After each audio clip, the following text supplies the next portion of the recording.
Avant de plonger dans cette histoire incroyable, pensez à vous abonner à la chaîne et à activer la cloche. Ici, chaque récit a quelque chose à dire, et vous ne voudrez pas en manquer un seul. La salle d'audience était remplie d'une tension palpable. Les murmures s'éteignaient lorsque la juge Clara Dupont entra, son toge noire tombant avec gravité sur ses épaules. Depuis des années, elle était connue pour sa rigueur et son impartialité, mais rien ne l'avait préparée à ce qui allait se produire ce jour-là. Alors que le procès commençait, Clara observait les visages des témoins, des jurés et des avocats, s'attendant à une procédure ordinaire. Mais soudain, son regard s'arrêta sur un homme assis au banc de la défense. Un frisson glacial la parcourut. Cet homme, c'était Lucas, son ami d'enfance.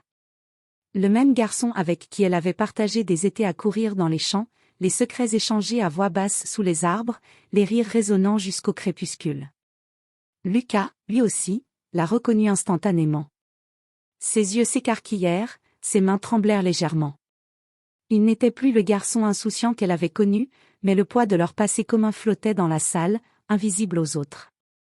Clara sentit son cœur se serrer, tiraillé entre son devoir de juge et le lien d'amitié indéfectible qui les unissait jadis. L'affaire était grave, Lucas était accusé d'un crime dont il clamait l'innocence.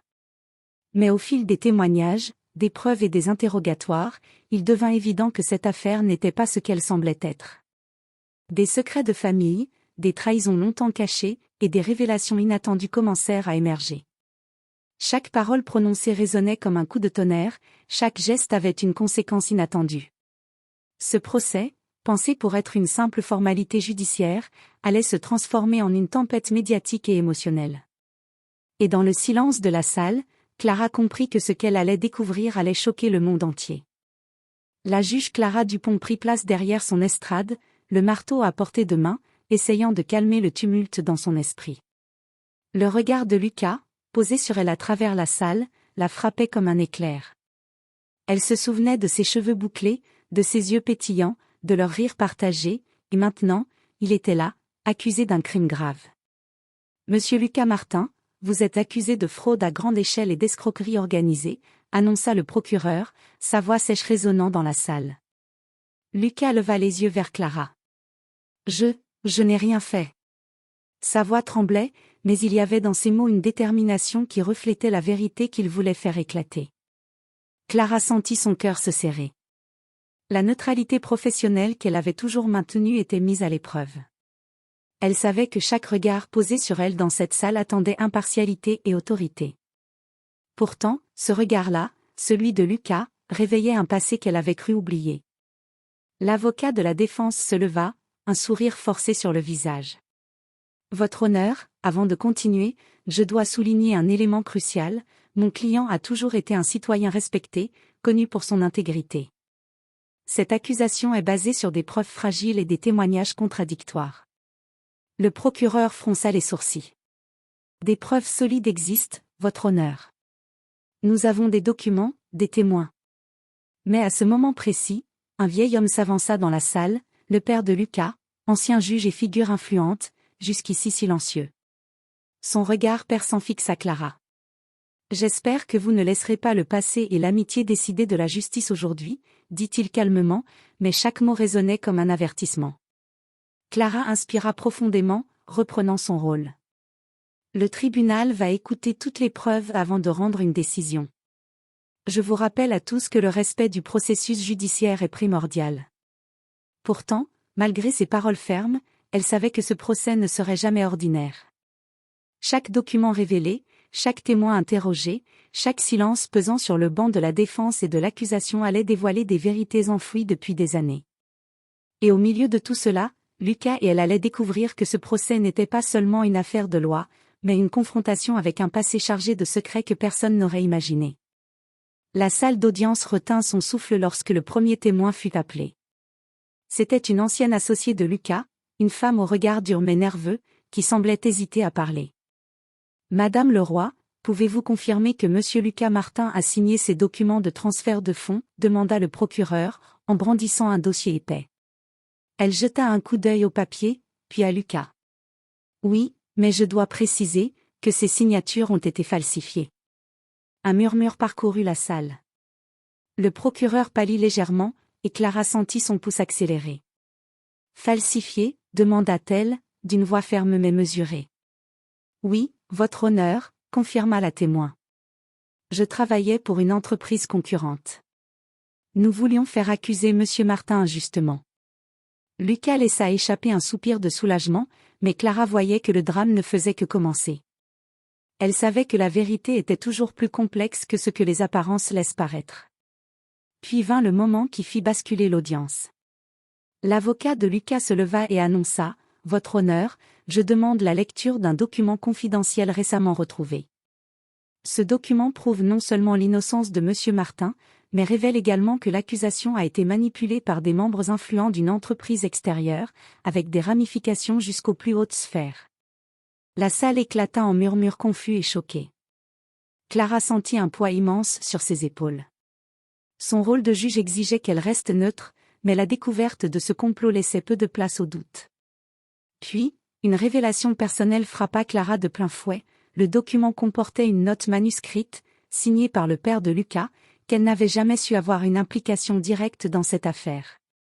Les ramifications étaient profondes, famille, amitié, loyauté et justice se mêlaient dangereusement. À ce moment précis, Clara réalisa que ce procès ne concernait plus seulement la culpabilité ou l'innocence.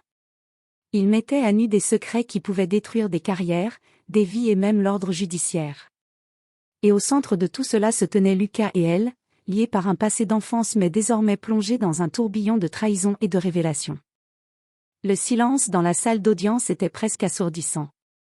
Chaque regard était tourné vers Clara et Lucas, alors que les preuves s'accumulaient, mettant en lumière un complot soigneusement orchestré. Soudain, l'avocat de la défense frappa doucement sur la table et annonça. « Votre honneur, nous avons une révélation finale qui changera le cours de ce procès. » Clara leva les yeux, curieuse et anxieuse. Le procureur fronça les sourcils, comme s'il pressentait le désastre. L'avocat continua, « Il s'avère que l'accusé, Monsieur Lucas Martin, n'est pas seulement victime d'une manipulation. Il possède depuis des années des preuves compromettantes sur plusieurs membres influents de l'entreprise et de l'administration publique. Ces documents prouvent que les accusations portées contre lui étaient destinées à le discréditer pour l'empêcher de dénoncer la corruption. » Un murmure stupéfait parcourut l'assemblée. Les journalistes présents se penchaient déjà sur leurs carnets et enregistraient chaque mot, sentant que cette affaire allait exploser dans tous les médias. Lucas se leva, la voix tremblante mais assurée. « Votre honneur, je n'ai jamais voulu que tout cela devienne public, mais je ne peux plus rester silencieux. Je suis innocent de ces accusations, et je demande que justice soit faite. » Clara sentit ses mains devenir moites. Elle n'avait jamais été confrontée à un cas où la justice et la loyauté personnelle s'entrelaçaient si dangereusement. Mais elle savait ce qu'elle devait faire. Alors qu'elle s'apprêtait à annoncer sa décision provisoire, un coup de théâtre éclata, le procureur s'effondra en révélant qu'il avait reçu des menaces anonymes pour couvrir l'affaire. La salle entière retint son souffle. Clara, elle, comprit que cette affaire allait bien au-delà d'un simple procès. Dans ce tumulte, Clara fit un pas en avant et frappa le marteau. Le tribunal suspend la séance. Nous examinerons ces nouvelles preuves avec toute la rigueur nécessaire. Mais à cet instant précis, Lucas se tourna vers elle et murmura. « Clara, merci de croire en moi. » Et Clara comprit que, malgré les scandales et les manipulations, elle venait d'assister à un moment unique, un choc qui allait non seulement sauver son amie d'enfance, mais révéler au monde entier la vérité cachée derrière une affaire que personne n'aurait imaginée. La salle d'audience était électrisée. Les journalistes, les caméras et les spectateurs retenaient leur souffle. Chaque personne présente savait que ce moment allait marquer l'histoire judiciaire et médiatique du pays. Clara Dupont, après avoir passé des heures à examiner les preuves, les témoignages et les documents compromettants, se leva enfin. Son regard croisa celui de Lucas, qui semblait à la fois nerveux et soulagé. Après avoir pris en compte toutes les preuves, les témoignages et la révélation des manipulations orchestrées contre l'accusé. Commença-t-elle, sa voix résonnant avec autorité, le tribunal reconnaît Lucas Martin innocent de toutes les accusations portées contre lui. Un murmure stupéfait parcourut la salle. Les journalistes se précipitèrent pour relayer la nouvelle, leurs caméras capturant chaque réaction. Les réseaux sociaux explosèrent en quelques minutes, le procès qui avait commencé comme une affaire judiciaire locale devenait un phénomène mondial. Lucas, les yeux brillants de gratitude, se leva et s'inclina légèrement vers Clara. « Merci, pour avoir cru en moi », murmura-t-il. Mais le choc ne s'arrêta pas là. Grâce aux documents révélés durant le procès, plusieurs hauts dirigeants corrompus furent immédiatement placés sous enquête. Des scandales financiers et politiques éclatèrent, et la vérité qu'on avait voulu étouffer devint publique. Le monde entier suivit cette affaire, admirant le courage de Lucas et l'intégrité de Clara. Alors que la salle se vidait, Clara s'approcha de Lucas. « Je n'ai jamais pensé que nos chemins se croiseraient ainsi. » dit-elle, un sourire mêlé de soulagement et de nostalgie.